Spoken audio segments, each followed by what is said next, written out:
The interstellar workshop hummed with the gentle vibration of the station's life support systems as Marcus Kane slumped over his workbench, utterly exhausted. The human engineer had been working for 16 straight hours on the quantum drive. Calibrator, a precision instrument that required absolute focus and steady hands. His specialized multi-tool lay beside him on the bench, still powered on and displaying holographic schematics in the dim light.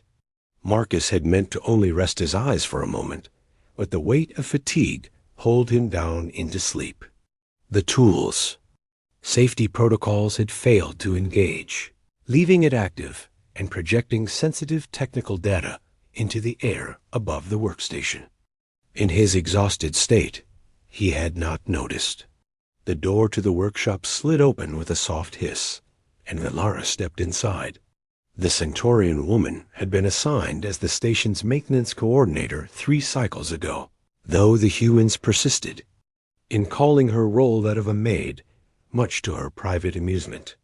Her people were known throughout the galaxy for their meticulous attention to detail and their ability to perceive problems before they became critical failures. She froze in the doorway, her large amber eyes widening as she took in the scene. The human was slumped over his work, clearly asleep, and his diagnostic tool was broadcasting classified propulsion data across half the workshop. Her secondary eyelids flickered in distress. This was precisely the kind of security violation that could get someone dismissed from the station, or worse, charged with espionage if the wrong people caught wind of it. The humans were still new to the Galactic Cooperative, and they faced constant scrutiny from the older species who doubted their ability to maintain proper protocols. Velara moved quickly and silently across the workshop floor, her digitigrade legs carrying her with practiced grace. She reached the workbench and carefully deactivated the tool, watching as the holographic projections dissolved into nothing. The workshop fell into deeper shadow, lit only by the ambient glow of the station beyond the viewport. She stood there for a long moment, studying the sleeping human. His kind fascinated her. They were so volatile, so emotional, yet capable of breathtaking innovation when properly motivated. Marcus, in particular, had impressed her with his dedication to mastering technologies that most species required decades to understand. He had been on the station for less than a year. "Marcus," she said softly, placing a gentle hand on his shoulder. The human jerked awake with a start, nearly falling from his stool. His eyes were wild for a moment before they focused on her face. Then came the realization, and she watched the color drain from his features as he looked down at the now dormant tool. "Oh no," he breathed. "How long was it broadcasting?" "I do not know," Velara replied honestly. "I deactivated it immediately upon entering. The corridors were empty. I do not believe anyone else saw." Marcus ran both hands through his hair. A gesture she had learned indicated severe stress in humans. "I could lose my position for this. The Council already thinks humans are too careless for deep space engineering." "Yes," Velara agreed, seeing no point in false comfort. "You could." The human looked up at her, and she saw something shift behind his eyes. It was the expression humans wore when they were calculating odds, weighing options, preparing to fight or flee. "Why did you help me? You could have reported this." "You probably should have reported this." Velara considered the question. It was a fair one. By all standard protocols, she should have immediately filed an incident report with station security. Her failure to do so made her complicit in the violation. "I have observed you these past cycles," she said finally. "You work harder than any 3 engineers. You solve problems others cannot. You treat the station crew with respect, regardless of their species or rank.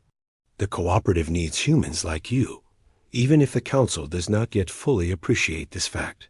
Marcus stared at her, and she watched something like wonder cross his face. "You're risking your own position to protect mine." "Perhaps," Velara acknowledged. "Or perhaps I am making a calculated decision about which outcome serves the greater good. Your continued presence on this station advances the cause of human integration into the cooperative. A security violation, while serious, causes no lasting harm if contained. The human stood slowly, meeting her eyes. Despite the difference in their heights, with Velara standing nearly a head taller, there was something in his posture that suggested equality rather than deference. Thank you. I know that doesn't seem like enough, but thank you. You may thank me by being more careful, Velara said, allowing a hint of sternness into her voice, and by ensuring your tool's safety protocols are functioning correctly. Such a device should never remain active when unattended. Marcus picked up the multi-tool, examining it with a professional eye. You're right. The auto shut-off failed. I should have noticed during the diagnostic check. He paused, then looked back at her. Will you report the equipment failure? I will file a maintenance report citing a potential safety hazard discovered during routine inspection, Velara said. This will trigger a review of all similar devices on the station. No one need know the specific circumstances of the discovery. A slow smile spread across the human's face. You've thought of everything. That is my function, Velara replied, though she allowed herself a small smile in return. Maintenance coordinators must anticipate problems before they escalate. You humans might benefit from applying similar foresight to your own activities.